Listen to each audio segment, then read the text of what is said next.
ब्रह्मा, विष्णु और शिव का जन्म एक रहस्य है। तीनों के जन्म की कथाएं वेद और पुराण में अलग अलग है। उनके अलग अलग होने का कारण यह है कि जो शिव को मानते हैं वे शिव को ही केंद्र में रखकर अपना दर्शन करते हैं, और जो विष्णु को मानते हैं वे विष्णु को केंद्र में रखते हैं। लेकिन सभी पुराण इस बात पर तो सहमत है कि शिव ने ब्रह्मा के पुत्र दक्ष की पुत्री सती और विष्णु ने ब्रह्मा के पुत्र भृगु की पुत्री लक्ष्मी से विवाह किया था। ऐसे में सभी तरह की अलंकारिक और श्रृंगारिक कथाओं के रहस्य को समझना जरूरी है। अलग अलग पुराणों में भगवान शिव और विष्णु के जन्म के विषय में कई कथाएं प्रचलित है। शिव पुराण के अनुसार भगवान शिव को स्वयंभू माना गया है, जबकि विष्णु पुराण के अनुसार भगवान विष्णु स्वयंभू है। शिव पुराण के अनुसार एक बार जब भगवान शिव अपने टखने पर अमृत मल रहे थे तब उससे भगवान विष्णु पैदा हुए, जबकि विष्णु पुराण के अनुसार ब्रह्मा भगवान विष्णु की नाभि कमल से, जबकि शिव भगवान विष्णु के माथे के तेज से उत्पन्न हुए बताए गए हैं। विष्णु पुराण के अनुसार माथे के तेज से उत्पन्न होने के कारण ही शिव हमेशा योग मुद्रा में रहते हैं। शिव के जन्म की कहानी हर कोई जानना चाहता है। श्रीमद् भागवत के अनुसार एक बार जब भगवान विष्णु और ब्रह्मा अहंकार से अभिभूत हो स्वयं को श्रेष्ठ बताते हुए लड़ रहे थे, तब एक जलते हुए खंबे जिसका कोई भी और छोर ब्रह्मा या विष्णु नहीं समझ पाए से भगवान शिव प्रकट हुए। यदि किसी का बचपन है तो निश्चिंत ही जन्म भी होगा और अंत भी। विष्णु पुराण में शिव के बाल रूप का वर्णन मिलता है। इसके अनुसार ब्रह्मा को एक बच्चे की जरूरत थी। उन्होंने इसके लिए तपस्या की। तब अचानक उनकी गोद में रोते हुए बालक शिव प्रकट हुए। ब्रह्मा ने बच्चे से रोने का कारण पूछा तो उसने बड़ी मासूमियत से जवाब दिया कि उसका नाम ब्रह्मा नहीं है, इसलिए वह रो रहा है। तब ब्रह्मा ने शिव का नाम रुद्र रखा, जिसका अर्थ होता है रोने वाला। शिव तब भी चुप नहीं हुए, इसलिए ब्रह्मा ने उन्हें दूसरा नाम दिया, पर शिव को वह नाम पसंद नहीं आया और वे फिर भी चुप नहीं हुए। इस तरह शिव को चुप कराने के लिए ब्रह्मा ने 8 नाम दिए और शिव 8 नामों रुद्र, शर्व, भाव, उग्र, भीम, पशुपति, ईशान और महादेव से जाने गए। शिव पुराण के अनुसार ये नाम पृथ्वी पर लिखे गए थे। शिव के इस प्रकार ब्रह्मा पुत्र के रूप में जन्म लेने के पीछे भी विष्णु पुराण की एक पौराणिक कथा है। इसके अनुसार जब धरती, आकाश, पाताल समेत पूरा ब्रह्मांड जलमग्न था तब ब्रह्मा, विष्णु और महेश के सिवा कोई भी देव या प्राणी नहीं था। तब केवल विष्णु ही जल सतह पर अपने शेषनाग पर लेटे नजर आ रहे थे। तब उनकी नाभि से कमल नाल पर ब्रह्मा जी प्रकट हुए। ब्रह्मा विष्णु जब सृष्टि के संबंध में बातें कर रहे थे तो शिव जी प्रकट हुए। ब्रह्मा ने उन्हें पहचानने से इनकार कर दिया। तब शिव के रूठ जाने के भय से भगवान विष्णु ने दिव्य दृष्टि प्रदान कर ब्रह्मा को शिव की याद दिलाई। ब्रह्मा को अपनी गलती का एहसास हुआ और शिव से क्षमा मांगते हुए उन्होंने उनसे अपने पुत्र रूप में पैदा होने का आशीर्वाद मांगा। शिव ने ब्रह्मा की प्रार्थना स्वीकार करते हुए उन्हें ये आशीर्वाद प्रदान किया। भगवान शिव का विवाह ब्रह्मा के पुत्र दक्ष की पुत्री सती से हुआ था। एक बार दक्ष ने एक विशाल यज्ञ का आयोजन किया, लेकिन उन्होंने शिव व सती को निमंत्रित नहीं किया। भगवान शिव के मना करने के बाद भी सती इस यज्ञ में आई और जब उन्होंने यज्ञ में अपने पति शिव का अपमान होते देखा तो यज्ञ वेदी में कूदकर उन्होंने अपनी देह का त्याग कर दिया। जब भगवान शिव को यह ज्ञात हुआ तो उन्होंने क्रोध में अपने सिर से एक जटा उखाड़ी और उसे रोष पूर्वक पर्वत के ऊपर पटक दिया। उस जटा से महाभयंकर वीरभद्र प्रकट हुए। शिव के इस अवतार ने दक्ष के यज्ञ का विध्वंस कर दिया और दक्ष का सिर काटकर उसे मृत्युदंड दिया। बाद में देवताओं के अनुरोध करने पर भगवान शिव ने दक्ष के सिर पर बकरे का मुंह लगाकर उसे पुनः जीवित कर दिया। इस संदर्भ में एक कथा है कि एक बार ब्रह्मा और विष्णु में श्रेष्ठता को लेकर विवाद होने लगा। दोनों निर्णय के लिए भगवान शिव के पास गए। विवाद का हल निकालने के लिए भगवान शिव साकार से निराकार रूप में प्रकट हुए। शिव का निराकार रूप अग्नि स्तंभ के रूप में नजर आ रहा था। ब्रह्मा और विष्णु दोनों इसके आदि और अंत का पता लगाने के लिए चल पड़े। कई युग बीत गए, लेकिन इसके आदि और अंत का पता नहीं लगा। जिस स्थान पर यह घटना हुई वह अरुणाचल के नाम से जाना जाता है। ब्रह्मा और विष्णु को अपनी भूल का एहसास हुआ। भगवान शिव साकार रूप में प्रकट हुए और कहा कि आप दोनों ही बराबर है।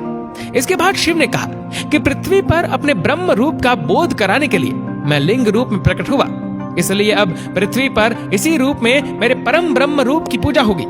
इसकी पूजा से मनुष्य को भोग और मोक्ष की प्राप्ति हो सकेगी। सबसे पहले रुद्र हुए। उन्हें रुद्र का एक अवतार महेश का है। उन्हें महेश को महादेव और शंकर कहते हैं। वे शिव अर्थात ब्रह्म के समान होने के कारण शिव कहलाए। हालांकि शिव उनका नाम नहीं है। रुद्रावतार में से एक भैरव है। शिव से भी बढ़कर सदाशिव की महिमा का वर्णन पुराणों में मिलता है। सदाशिव को ब्रह्मा, विष्णु और महेश आदि का पिता माना गया है। सदाशिव की शक्ति को प्रधान प्रकृति कहा गया है, जो बाद में अंबा नाम से प्रसिद्ध हुई। वह शक्ति अंबिका, पार्वती या सती नहीं कही गई है। उसको प्रकृति, सर्वेश्वरी, त्रिदेव जननी, ब्रह्मा, विष्णु और महेश की माता, नित्या और मूल कारण भी कहते हैं। सदाशिव द्वारा प्रकट की गई उस शक्ति की 8 भुजाएं हैं। पराशक्ति जगत जननी व देवी नाना प्रकार की गतियों से संपन्न है और अनेक प्रकार के अस्त्र शक्ति धारण करती है। पहले शिव थे रुद्र। वैदिक काल के रुद्र और उनके अन्य स्वरूप तथा जीवन दर्शन को पुराणों में विस्तार मिला। वेद जिन्हें रुद्र कहते हैं, पुराण उन्हें शंकर और महेश कहते हैं। वराह काल के पूर्व के कालों में भी शिव थे। उन कालों की शिव की गाथा अलग है। देवों के देव महादेव। देवताओं की दैत्यों से प्रतिस्पर्धा चलती रहती थी। ऐसे में जब भी देवताओं पर घोर संकट आता था तो वे सभी देवाधिदेव महादेव के पास जाते थे। दैत्यों, राक्षसों सहित देवताओं ने भी शिव को कई बार चुनौती दी, लेकिन वे सभी परास्त होकर शिव के समक्ष झुक गए। इसीलिए शिव है देवों के देव महादेव। वे दैत्यों, दानवों और भूतों के भी प्रिय भगवान हैं। संपूर्ण धरती पर शिव का ही धर्म प्रचलित है। आदि देव शिव और गुरु दत्तात्रेय को धर्म और योग का जनक माना गया है। शिव के 7 शिष्यों ने ही शिव के ज्ञान और धर्म को संपूर्ण धरती पर प्रचारित किया। कहते हैं कि शिव ने ज्ञान योग की पहली शिक्षा अपनी पत्नी पार्वती को दी थी। दूसरी शिक्षा जो योग की थी, उन्होंने केदारनाथ में कांति सरोवर के तट पर अपने पहले 7 शिष्यों को दी थी। उन्हें ही सप्तऋषि कहा गया, जिन्होंने योग के अलग अलग आयाम बताए और ये सभी आयाम योग के 7 मूल स्वरूप हो गए। आज भी योग के ये 7 विशिष्ट स्वरूप मौजूद है। इन सप्तऋषियों को विश्व की अलग अलग दिशाओं में भेजा गया, जिससे वे योग के अपने ज्ञान को लोगों तक पहुंचा सके। कहते हैं कि एक को मध्य एशिया, एक को मध्य पूर्व एशिया व उत्तरी अफ्रीका, एक को दक्षिण अमेरिका, एक को हिमालय के निचले क्षेत्र में, एक ऋषि को पूर्वी एशिया, एक को दक्षिण में भारतीय उपमहाद्वीप में भेजा गया और एक आदि योगी के साथ वहीं रह गया। अगर इन इलाकों की संस्कृतियों पर गौर किया जाए तो आज भी इन ऋषियों के योगदान के चिन्ह वहां दिखाई दे जाएंगे। आज से 15 से 20 हजार वर्ष पूर्व वराह काल की शुरुआत में जब देवी देवताओं ने धरती पर कदम रखे थे, तब उस काल में धरती हिम युग की चपेट में थी। इस दौरान भगवान शंकर ने धरती के केंद्र कैलाश को अपना निवास स्थान बनाया। विष्णु ने समुद्र को और ब्रह्मा ने नदी के किनारे को अपना स्थान बनाया था। पुराण कहते हैं कि जहां पर शिव विराजमान है, उस पर्वत के ठीक नीचे पाताल लोक है, जो भगवान विष्णु का स्थान है।